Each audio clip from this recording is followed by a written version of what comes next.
আজ নদীতে মনে হয় তেমন একটা মাছ পাবো না। সেই কখন থেকে পানিতে বড়শি ফেলে বসে আছি, একটাও মাছ পাচ্ছি না। কি হলো, এখনো মাছ পাওনি? না ভাই, তুমি বাড়ি যাও। মাছ না ধরতে পারলে আজ বাড়ি ফিরে যাব না। এমনিতে টাকা পয়সার বড় অভাব। ঠিক আছে, তুমি নদীর ওদিকটায় গিয়ে বড়শি ফেলে দেখো কোনো মাছ পাও কিনা। এখানে তো অনেকক্ষণ যাবত বসে আছো। ঠিক আছে, যাচ্ছি। তুমি বলছো যখন, ওখানে যদি একটা দুটো মাছ পাওয়া যায়। আচ্ছা, আমি গেলাম।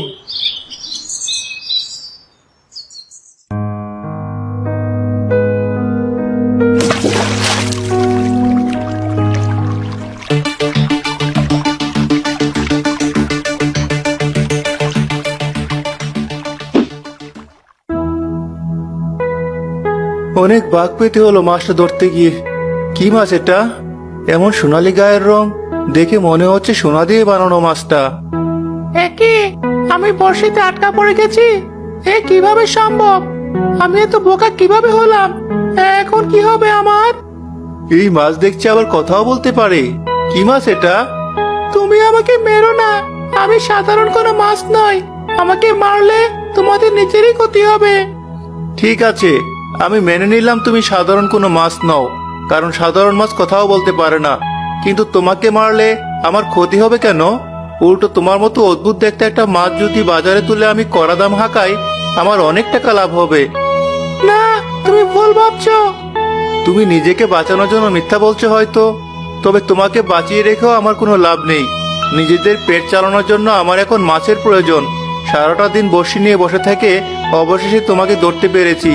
এখন চাইলেও আমি তোমাকে ছাড়তে পারবো না। তোমার মাছের দরকার, তাই তো?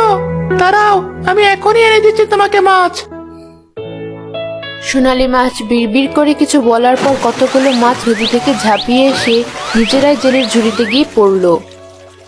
এ কি অবাক কাণ্ড! এত মাছ কোথা থেকে এলো? আগেই বলেছিলাম আমি কোনো সাধারণ মাছ নই। এখন তো আর আমাকে কোনো দরকার নেই তোমার। এবার আমাকে ছাড়বে? ঠিক আছে, এদিকে এসো। তোমার মুখে থাকা বড়শির হুকটা খুলে দিচ্ছি। তোমাকে অনেক ধন্যবাদ। আমি তোমার প্রতি আজীবন কৃতজ্ঞ রইলাম। ভবিষ্যতে তোমার কোনো প্রয়োজন থাকলে আমাকে ডেকো, আমি সেটা পূরণ করার যথাসাধ্য চেষ্টা করব। কিন্তু আমি তোমাকে ডাকবো কিভাবে? এখানে দাঁড়িয়ে সোনালী মাছ বলে 3 বার ডাক দিলেই আমি ছুটে আসব। আচ্ছা, তুমি আজ যেভাবে নদী থেকে অনেকগুলো মাছ তুলে দিলে, প্রতিদিন